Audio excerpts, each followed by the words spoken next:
Ukraine ने snake island पर हमला कर रूस की मिसाइलों को तबाह करने का दावा किया। काला सागर में मौजूद यह टापू यूक्रेन का हिस्सा है, लेकिन जंग शुरू होते ही रूस की फौज ने इस पर कब्जा कर लिया था, जिसके बाद से ही स्नेक आइलैंड रूस और यूक्रेन की सेनाओं के लिए जंग का मैदान बन गया। रूसी फौज के उस पर कब्जा कर लेने के बाद यूक्रेन की सेना ने भी उसे छुड़ा लेने का दावा किया। इसके बावजूद स्नेक आइलैंड के लिए दोनों देशों के बीच लड़ाई जारी रही।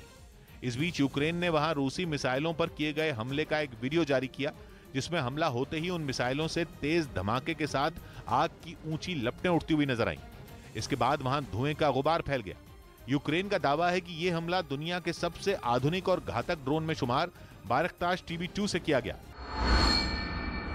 उधर यूक्रेन के चरकास्के शहर में मोर्चे पर डटे यूक्रेन के कुछ सैनिकों का वीडियो सामने आया, जिसके जरिए यह दिखाने की कोशिश की गई कि जंग को शुरू हुए करीब 1.5 महीना बीत चुका है, लेकिन यूक्रेन के सैनिक उसी जोश के साथ अपनी देश की सुरक्षा में तैनात हैं, जो कि उस वीडियो में दिखा भी। इस वीडियो में यूक्रेन के कुछ सैनिक जमीन में गड्ढे खोदकर उनमें तैनात नजर आए, वो भी इस तरह कि अगले ही पल अगर दुश्मन हमला कर दे तो वो उसका तुरंत जवाब दे सके। कई किलोमीटर लंबे और कई फीट गहरे गड्ढे यूक्रेन के उन सैनिकों के लिए जैसे उनका घर बन गए, लेकिन उनके चेहरे पर जरा भी शिकन दिखाई नहीं दी, क्योंकि उन्होंने अपने देश को रूस के कब्जे से बचाने का जिम्मा अपने कंधों पर लिया है। इस बीच ब्रिटेन ने दावा किया कि जल्द ही रूस को जंग के लिए हथियारों के लाले पड़ सकते हैं।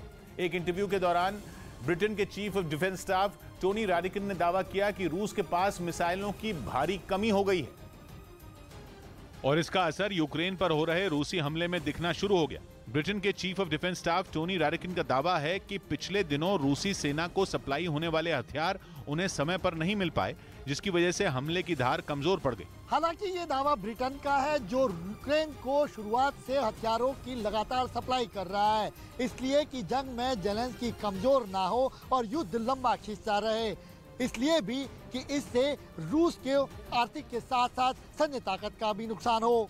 यही वजह है कि पश्चिमी मीडिया दावा कर रहा है कि जंग की शुरुआत में जितनी तेजी से मिसाइलें और बमों की बारिश की जा रही थी, अब रूस के हमले में वो तेजी नहीं देखी जा रही।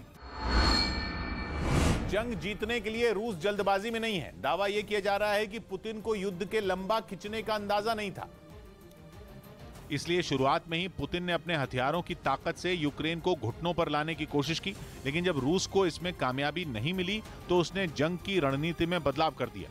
लेकिन जैसे जैसे युद्ध लंबा खिंचता जा रहा है, रूसी सेना के लिए हथियारों की सप्लाई में रुकावट आ रही है। और दावा तो यह भी है कि रूस में बैठे सेना के कई अधिकारी जंग में अब तक जीत हासिल नहीं होने का ठीकरा एक दूसरे पर फोड़ रहे हैं।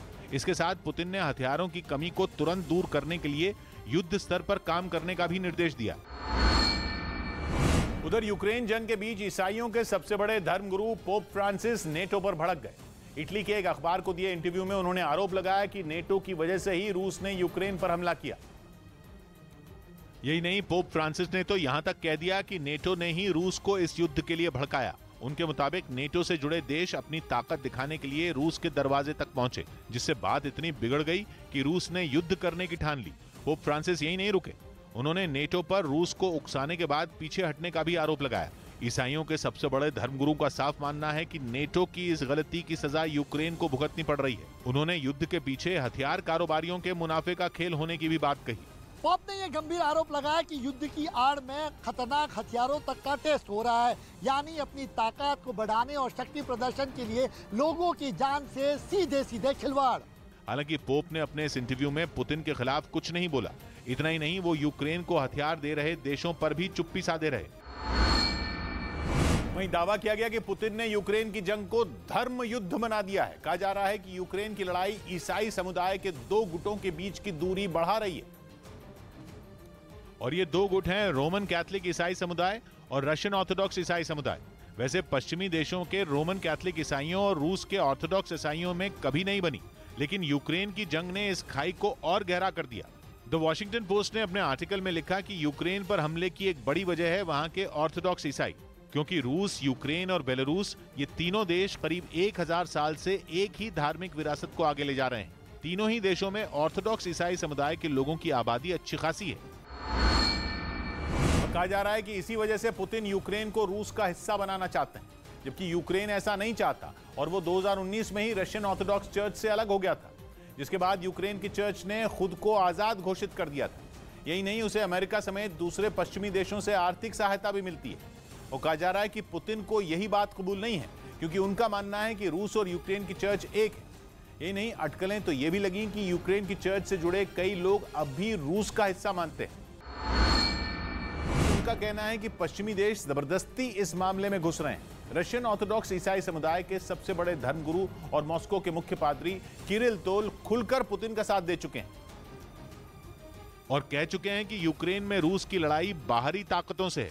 मतलब बिशप किरिल पुतिन के साथ खड़े हैं, जिसका कैथोलिक ईसाइयों ने विरोध किया।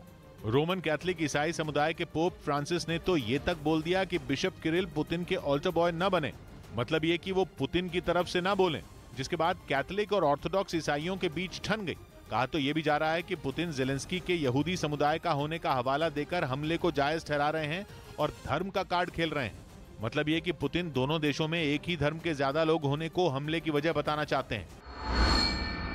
पश्चिमी देशों को जवाब देना चाहते हैं, क्योंकि दोनों समुदायों की मान्यताओं में कई अंतर हैं। साल 1054 में Russian Orthodox church Catholic church से अलग हो गया। रशियन ऑर्थोडॉक्स ईसाई समुदाय पोप को नहीं बल्कि बिशप को, वहां के मॉस्को के बिशप को अपना सबसे बड़ा धर्मगुरु मानते हैं। वैसे तो रूस एक धर्मनिरपेक्ष देश है, लेकिन रूस के ज्यादातर लोगों की तरह पुतिन खुद को रशियन ऑर्थोडॉक्स चर्च का अनुयायी मानते हैं। पूरी दुनिया में रशियन ऑर्थोडॉक्स ईसाई समुदाय के लोगों की आबादी करीब 24 करोड़ है, जिनमें करीब 10 करोड़ रूस में। यूक्रेन में इस समुदाय के लोगों की आबादी अच्छी खासी है। रूस की करेंसी रूबल ने डॉलर के मुकाबले मजबूती का पिछले 2 साल का रिकॉर्ड तोड़ दिया। हैरान करने वाली बात यह कि यूक्रेन की जंग के कारण रूस बेहद कड़े आर्थिक प्रतिबंध झेल रहा है। यहां तक कि रूस के बैंकों को तो बैंकिंग सिस्टम से ही बाहर किया जा चुका है। इसके अलावा दुनिया भर में इंपोर्ट एक्सपोर्ट से जुड़े बैन अलग, लेकिन पुतिन के अर्थशास्त्र के सामने दुनिया की सभी महाशक्तियों का गणित औंधे मुंह गिरा। 2 महीने में पुतिन अपने देश की अर्थव्यवस्था को पटरी पर ले आए। अमेरिका ने रूस की 20 लाख करोड़ रुपए से ज्यादा की संपत्तियों को फ्रीज किया हुआ है, लेकिन रूस फिर भी बेफिक्र है। रूस की गैस के ग्राहक नए सप्लायर खोजने में लगे हैं, लेकिन रूस को जरा भी फर्क नहीं पड़ता। पूरे यूरोप और अमेरिका ने रूस से कोयले की खरीद पर बैन लगा दिया है, लेकिन पुतिन अपनी धुन में मस्त हैं। रूस तक पहुंचने वाली उड़ानों पर आधी दुनिया की रोक है। बड़ी बड़ी ताकतें रूस से दूरी बना रही हैं, लेकिन रूस की करेंसी रूबल मजबूती के रिकॉर्ड बना रही है। रूबल उस स्तर पर पहुंच गया जहां कोरोना संकट से पहले हुआ करता था। कारोबार के दौरान $1 की कीमत 64 रूबल तक पहुंच गई। पिछले 2 महीने में दुनिया की कोई भी करेंसी इतनी मजबूत नहीं हुई जितनी मजबूत रूस की करेंसी रूबल हुई। 7 मार्च को $1 137 रूबल में मिल रहा था।